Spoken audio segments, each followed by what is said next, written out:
Welcome to జనమాట. నేను మీ చంద్ర. ఈ రోజు ఈనాడు ఆంధ్రజ్యోతి ఎలాంటి వార్తలు రాసింది, ఆ వార్తలు ఉన్న వార్తలున్న వెనక మర్మం ఏంటి ఒకసారి మనం చూస్తున్నట్లయితే, మనమంతా ఒకే జట్టు, రాష్ట్ర ప్రయోజనాల కోసం కలిసి పనిచేద్దాం. భాజపా తెదేపా జనసేన సంయుక్త నిర్ణయం. భాజపా జనసేనకు కలిపి 30 సీట్లు, 8 లోక్సభ స్థానాలు నేడు ప్రకటించే అవకాశం ఉందని ఒక వార్త రాసుకొచ్చింది ప్రముఖంగా. అయితే ఇదే వార్తను ఆంధ్రజ్యోతి కూడా రాసుకొచ్చింది. ఒకేసారి రెండు ఎక్స్ప్లెయిన్ చేసుకున్నట్లయితే, మనము ఇదే వార్త ఆంధ్రజ్యోతిని తీసుకున్నట్లయితే సేమ్ అదే రాసుకొచ్చింది. ఏమిది, నేడే పొత్తు ఖరారు అని చెప్పుకోవచ్చు ఒక వార్త రాసుకొచ్చింది. మరి వీళ్ళు నిజంగా జగన్మోహన్ రెడ్డి గారు మంచి పరిపాలన, అభివృద్ధి పరిపాలన, సంక్షేమ పరిపాలన చేయకపోతే ఈ రోజు ఇన్ని పార్టీల పొత్తు కలవాల్సిన అవసరం లేదు, ఇన్ని పార్టీల పొత్తుతో ముందుకు రావాల్సిన అవసరం లేదు. అయినా కూడా వీళ్ళు కుటిల బుద్ధితో ఇలా ముందుకు వస్తున్నారంటే కేవలం జగన్మోహన్ రెడ్డి గారిని ఎదుర్కోలేక, జగన్మోహన్ రెడ్డి గారి పరిపాలన, సంక్షేమ పాలన వీళ్ళు చూడలేక మాత్రమే వస్తున్నారని మనం చెప్పుకోవచ్చు. మనము జగన్మోహన్ రెడ్డి గారు నిజంగా అట్లా ఇక్కడ మనం ఇక్కడ ఈనాడు రాసుకొచ్చింది. ఈనాడు ఇదే రాసింది. మరి అదేవిధంగా ఇక్కడ కానుకల ఎరా ఊరూరా వైకాపా ప్రలోభాల దందా, ఓటర్లకు విస్తృతంగా తాయిలాల పంపకం, విచ్చలవిడిగా చీరలు, కుక్కర్లు, సెల్ ఫోన్లు, నగదు పంపిణీ, ఆత్మీయ సమావేశాల పేరిట కుల మత ప్రాతిపదికన ఓట్ల ప్రవర్తన, అభ్యర్థన ఈసీ హెచ్చరికలు బేఖాతరు. విశాఖ తూర్పు నియోజకవర్గంలో కొండవరంలో ఇటీవల వాలంటీర్లకు చీరల పంపిణీ చేస్తున్న వైకాపా ఎంపీ ఎంవివి సత్యనారాయణ గారు అని చెప్పి ఒక వార్త రాసుకొచ్చారు. వంట గ్యాస్పై 100 రూపాయలు తగ్గింపు, మహిళా దినోత్సవ కానుక ప్రధాని ప్రకటన. మాది నిన్న ఏదైతే శివరాత్రి ఉందో, శివరాత్రి సందర్భంగా రాశారు. రాజ్యసభకు సుందరమూర్తి నామినేటెడ్ చేసిన రాష్ట్రపతి మళ్ళీ యునైటెడ్ నుంచే రాహుల్, 39 మందితో కాంగ్రెస్ తొలి జాబితా. తెలంగాణలో 4 లోక్సభ స్థానాలకు, కేరళలో పోటీ చేసే సీట్లన్నీ అభ్యర్థులు ఖరారు చేసింది కాంగ్రెస్ పార్టీ. మరి ఇది ఈరోజు ఈనాడు వార్తలు. మళ్ళీ అదేవిధంగా ఆంధ్రజ్యోతి ఏ విధంగా వార్తలు రాసుకొచ్చింది, ఆ వార్తలు ఉన్న మర్మం ఏంటి మనం ఒకసారి చూస్తాము ఆ వార్తలు. ఎందుకంటే మనం ఒకేసారి ఎక్స్ప్లెయిన్ చేసేద్దాం.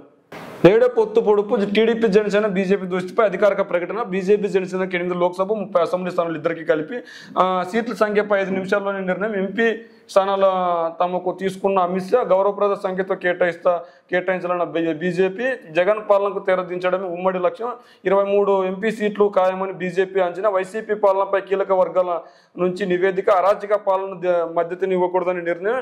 ఏపీ అగ్రస్థానంలో నిలిచిందని. ఎన్నికల వేళ వంట గ్యాస్ 100 రూపాయలు గ్యాస్ తగ్గింపు, గ్యాస్ కట్. రాజ్యసభకు సుందరమూర్తి నామినేట్ చేసిన రాష్ట్రపతి ముర్ము, మీ నియామకం నారీ శక్తికి నిదర్శనం. ప్రధాని మోదీ శుభాకాంక్షలు. మహిళా దినోత్సవ అభివృద్ధి సంక్షేమంపై చర్చకు సిద్ధమా, సమయం స్థలం ఖరారు చేయి.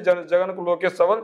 జగన్కి సవాల్ చేసే స్థాయి నీది కాదు. ఎందుకు నీది కాదంటే, నువ్వు కనీసం ఎమ్మెల్యేగా గెలవలేని వ్యక్తి, నువ్వు జగన్కు సవాల్ చేస్తున్నావు. మంగళగిరిలో పోటీ చేసి నీ స్థాయి వ్యక్తులు ఆల్రెడీ నిన్ను సవాల్ పిలిచారు. నువ్వు వెళ్ళిన ప్రతి చోటికి సవాల్ విసరడం, అక్కడి నుంచి పారిపోవడం జరుగుతుంది.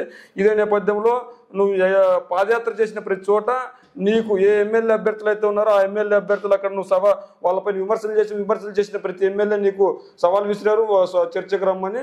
మరి ఎందుకు చర్చకు రాలేదు? అదేవిధంగా సమయం స్థలం ఖరారు చేసి జగన్ విజయసాయి సజ్జల పంపుతారంటే కుదరదు, జగనే రావాలి అంట. ఆయన రెడీ. ఆయన చెడ్డి వేసుకున్నప్పుడే అభివృద్ధిని బాబు పరిచయం చేశారు. ఎన్ని పరిశ్రమలు తెచ్చారు, వాటిని నాశనం చేసిన ఘనత జగన్దే. చెత్త పైన పన్ను వేసిన సైకో ప్రజలు తరిమి కొట్టలు. టీడీపీ ఉన్నత పుట్టపర్తి కదిరి నియోజకవర్గాల సభలు నేడు హైదరాబాద్కు లోకేష్, రేపు ఉరవకొండలు పునఃప్రారంభం. ఏదైతే ఈరోజు ఈనాడు ఆంధ్రజ్యోతి ఏం ప్రధాన వార్తలు రాసుకొచ్చిందంటే, నారా లోకేష్ వార్తను హైలైట్ చేసింది. ఎందుకు నారా లోకేష్ వార్తను హైలైట్ చేసిందంటే, తన తండ్రి చంద్రబాబు నాయుడు గారు పొత్తులతో బిజీగా ఢిల్లీకి వెళ్ళారు. ఢిల్లీకి వెళ్ళిన నేపథ్యంలో ఇక్కడ రాజకీయాలు ఎవరో ఒకరు చేయాలి కాబట్టి ఎవరో ఒకరు వార్తను హైలైట్ చేయాలని చెప్పేసి వీళ్ళు వార్తలు రాసుకొచ్చారు. అదేవిధంగా వీళ్ళు ఇంకో వార్త ప్రముఖంగా ఏం రాసుకొచ్చారంటే, ఈరోజు పొత్తులు ఒక కొలిక్కి వచ్చే అవకాశం ఉంది. ఏది, బీజేపీ జనసేన టీడీపీ ఒక కొలిక్కి వచ్చే అవకాశం ఉంది. ఖచ్చితంగా వాళ్ళిద్దరికీ కలిపి 30 ఎమ్మెల్యే స్థానాలు, 8 లోక్సభ స్థానాలు కేటాయించే అవకాశం ఉంది. అంటే ఆల్రెడీ జనసేనకి 24 జనసేనకు ఎమ్మెల్యే సీట్లు కేటాయించింది కాబట్టి ఇంకో 6 ఎమ్మెల్యే సీట్లు బీజేపీ కేటాయించే అవకాశం ఉంది. 8 లోక్సభ స్థానాల్లో 2 జనసేనకు ఆల్రెడీ కేటాయించింది, మిగిలిన 6 బీజేపీ కేటాయించింది. అంటే టీడీపీ పోటీ చేసే స్థానాలు కేవలం 17 స్థానాల్లో మాత్రమే టీడీపీ ఎంపీ స్థానంలో పోటీ చేస్తుంది. అదేవిధంగా జనసేన బీజేపీ కలిపి 8 పార్లమెంట్ స్థానాల్లో పోటీ చేసే అవకాశం ఉంది. అంటే ఇక్కడ దాదాపు 175లో 30 స్థానాలు పోగా మిగిలింది టీడీపీకి, 145 స్థానాలు మిగిలింది టీడీపీకి. అంటే టీడీపీ జనసేన పొత్తుకి ఎందుకు ప్రోకలాడుతుంది అంటే ఒకసారి మనం చర్చించే అవకాశం అయితే చేద్దాం. మరి టీడీపీ ఇదే జనసేన 2014 ఎన్నికల్లో కూటమి పేరుతో అధికారంలోకి వచ్చింది. మరి ఆ రోజు ప్రత్యేక హోదా 5 సంవత్సరాలు కాదు 10 సంవత్సరాలు ఇచ్చారని ఇదే బీజేపీ పార్టీ తరఫున ప్రధానమంత్రి నరేంద్ర మోదీ గారు ఆ రోజు తిరుపతి సభలో ప్రసంగించారా లేదా? మరి ఈ రోజు ప్రత్యేక హోదా ఇచ్చిన పరిస్థితుందా? మరి రైల్వే స్టేషన్ ఎందుకు రైల్వే స్టేషన్ కావచ్చు, విశాఖ రైల్వే జోన్ కావచ్చు ఎందుకు పూర్తి చేయలేదు? ఈ రోజు విశాఖ ఉక్కు పరిశ్రమను ప్రైవేటీకరణ చేస్తుంటే మరి టీడీపీ జనసేన ఎందుకు ప్రశ్నించట్లేదు? ప్రశ్నించకుండా ఎందుకు కల్లిపూర్ల కవర్లు చెప్తున్నారు? అంటే జగన్మోహన్ రెడ్డి గారు మాత్రమే బీజేపీని ప్రశ్నించాలి, వీళ్ళు ప్రశ్నించకూడదు. మరి నిజంగా బీజేపీ అక్రమ పాలన, దౌర్జన్య పాలన చేయకుండా మంచి పరిపాలన చేసి ఉంటే 2014 ఎన్నికల్లో కలిసి పోటీ చేసిన వీళ్ళు 2019లో ఎందుకు బయటకు వచ్చారు? మళ్ళీ 2019 ఎన్నికల్లో బయటకు వచ్చి మళ్ళీ 2024లో ఎందుకు కలుసుకోవాలని తగతగలాడుతున్నారు? అయితే ఇంకోవైపు బీజేపీ కలవడానికి ఎంత మహం ఇష్టం లేకపోయినా వీళ్ళే పదే ఎక్కువ సీట్లు ఆఫర్ చేసి ఎలాగైనా పొత్తు పెట్టుకొని తర్వాత మనం చూద్దామని చెప్పి పని చేస్తున్నారు. మరి ఏదేమైనప్పటికీ వచ్చే ఎన్నికల్లో మాత్రం జగన్మోహన్ రెడ్డి గారు గెలిపే లక్ష్యంగా ముందుకెళ్తుంటే జగన్మోహన్ రెడ్డి గారిని ఎలాగైనా అడ్డుకోవాలని ప్రయత్నిస్తున్నారు. మరి నారా లోకేష్ గారు జగనే చర్చకు రావాలని పిలుపుతున్నారు. నీకంటే పని లేదు, పాట లేదు, రోడ్డానికి తిరుగుతావు. జగన్మోహన్ రెడ్డి గారి పని పాట ఉంది, ప్రజా పాలన, అభివృద్ధి పాలన, సంక్షేమ పాలన చేయాలి, అందులో నిమగ్నమయ్యాడు. మీరు ఎక్కడికి వెళ్ళినా పాదయాత్ర చేసినప్పుడు ఏ నియోజకవర్గానికి వెళ్ళినా ఆ నియోజకవర్గ ఎమ్మెల్యే అభివృద్ధి చేసింటే అక్కడ అక్రమ పాలన, దౌర్జన్య పాలన దోచుకున్నాడు, దౌర్జన్యం చేశాడని చెప్పారు. మరి ఆ ఎమ్మెల్యే అభ్యర్థులు మీకు సవాల్ విసిరితే ఆ సవాల్ని స్వీకరించి చర్చకు సిద్ధం రా అని పిలిచారు. చర్చకు సిద్ధం రా అని పిలిస్తే మీరు అక్కడి నుంచి ఎందుకు చర్చలో పాల్గొనలేదంటే మరి అంతవరకు ఎందుకు? కొడాల నాని గారు, వలభనేని వంశీ గారు మీరు పిల్లలతో మాట్లాడుతుంటే ఆ విద్యా వ్యవస్థ గురించి మాట్లాడడానికి కొడాల నాని గారు, వలభనేని వంశీ గారు దాంట్లోకి వచ్చారు. మీరు నిర్వహించిన దాంట్లోకి మరి మీరు నిర్వహించిన గూగుల్ మీట్లోకి వచ్చి వాళ్ళ సమస్యలు లేవనైతే అభివృద్ధి గురించి మాట్లాడుతుంటే మీరు అక్కడి నుంచి పరారయ్యారా లేదా? మీరు ఎందుకు పరారు కావాల్సి వచ్చింది? మీరు చర్చకు లేదంటే వాళ్ళ మాటలు మాట్లాడే విధంగా మీరు వాళ్ళకి సమాధానం చెప్పే దమ్ము ధైర్యం మీకుంటే మీరు ఎందుకు ఆ రోజు అక్కడి నుంచి పారిపోరావాల్సి వచ్చింది? మరి ఈ రోజు అమ్మఒడి ఎవరు తీసుకొని వచ్చారు? జగనన్న విద్యా దీవెన ఎవరు తీసుకొని వచ్చారు? 19 మెడికల్ కాలేజీలు ఎవరు తీసుకొని వచ్చారు? లేదంటే మన సచివాలయ వ్యవస్థను ఎవరు తీసుకొని వచ్చారు? మా వాలంటీర్ వ్యవస్థను ఎవరు తీసుకొని వచ్చారు? అంటే ఇక్కడ కేవలం అన్ని పనులు జగన్మోహన్ రెడ్డి గారి వైపే చూపిస్తున్నాయి. ఈ రోజు ఈ పనులన్నీ చేసింది ఎవరంటే జగన్ అన్నని చూపిస్తున్నారు. మరి మీరు చేసిన పరిపాలన ఏంది? వనం మనం లేదంటే చెట్టు నీరు, లేదంటే దోమలపై వనం మనం, చెట్టు నీరు, దోమలపై దండయాత్ర, ఇట్లాంటి పథకాలు పెట్టి ఆ పథకాల రూపంలో డబ్బులు దోచుకున్నారు. మీరు డబ్బులు దోచుకొని పేద ప్రజలను ఇబ్బంది పాలు చేశారు. మీరు నిర్వహించిన వనం మనం ఈ రోజు ఒకటైనా ఉందా? మీరు చేసిన చెట్టు నీరు ఒకటైనా ఉందా?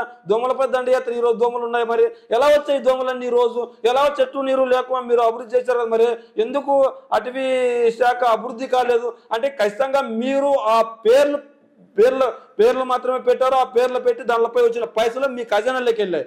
అందులో ఈ రోజు జగన్మోహన్ రెడ్డి గారు మీపై ఈ అక్రమాలు చేశారు కాబట్టి అక్రమాల వల్ల పోలీసులకు ఆ కేసులను టేకప్ చేయమని చెప్పింది. టేకప్ చేస్తే ఏపీసీఐడి పోలీసులు సమర్థవంతంగా ఆ కేసులను టేకప్ చేసి సాక్ష్యాధారాలు సేకరించి కోర్టుకు సబ్మిషన్ చేస్తే మీరు తప్పు చేశారని కోర్టులు నమ్మారు కాబట్టి మీరు అభివృద్ధి చేయలేదు, సంక్షేమ పాలన చేయలేదు, దౌర్జన్య పాలన చేశారు, అక్రమ పాలన చేశారు, దోచుకున్నారు, దోపిడీలు చేశారు. కాబట్టి ఆ దోపిడీలని, దౌర్జన్యాలని అరికట్టడానికి కోర్టులు కూడా నమ్మి మీ నాన్నగారికి దాదాపు 50 రోజులు రిమాండ్ విధించాల్సి వచ్చింది. మరి ఈ రోజు అవే కోర్టులను అడ్డం పెట్టుకొని బయటకు వచ్చి హెల్త్ బాగాలేదు, ఇంకోటి బాగాలేదు అని చెప్పేసి నాకు బెయిల్ వచ్చింది, నిజంగా గెలిచింది అంటే మీ పైన ఛార్జ్ షీట్ వేసిన తర్వాత క్లీన్ చిట్ తో బయటకు వచ్చినప్పుడు నిజంగా గెలిచింది అనాలి.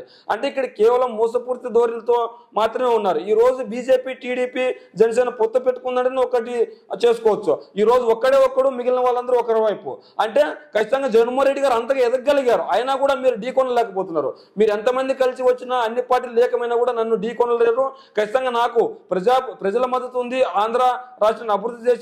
నేను ఈ రోజు తీసుకొచ్చిన వ్యవస్థను ఎవరు తీసేయలేకుండా ఈ రోజు వాలంటీర్ వ్యవస్థ జగన్మోహన్ రెడ్డి గారు తీసుకొచ్చారు. మరి అదే వాలంటీర్ వ్యవస్థను మేము తీసేస్తాం, ఖచ్చితంగా వాళ్ళ ఉపయోగం లేదని మీ నాన్నగారితోనో మీరు లేదంటే పవన్ కళ్యాణ్ గారితోనో చెప్పించండి దమ్ము ధైర్యం ఉంటే.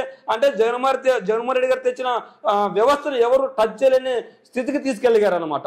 ఒక సచివాలయ వ్యవస్థ కావచ్చు, ఒక వాలంటీర్ వ్యవస్థ కావచ్చు, లేదంటే అమ్మఒడి కావచ్చు, నాడు నేడు కావచ్చు, ఇలా ప్రతి ఒక్కటి జగన్మోహన్ రెడ్డి గారు ప్రజలకు మంచి చేయాలని ఉద్దేశంతో పనిచేశారు. కానీ మీలాగా దోచుకోవాలని ఉద్దేశం ఉద్దేశంతో పనిచేయలేదు. మరి ఈ రోజు ఈనాడు ఆంధ్రజ్యోతి రాసిన వార్తలు ఇవి.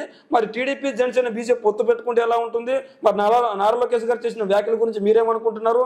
మరి ఈనాడు ఆంధ్రజ్యోతి రాసిన వార్తల గురించి మీరేమనుకుంటున్నారు? మీ కామెంట్ రూపంలో తెలియజేయండి.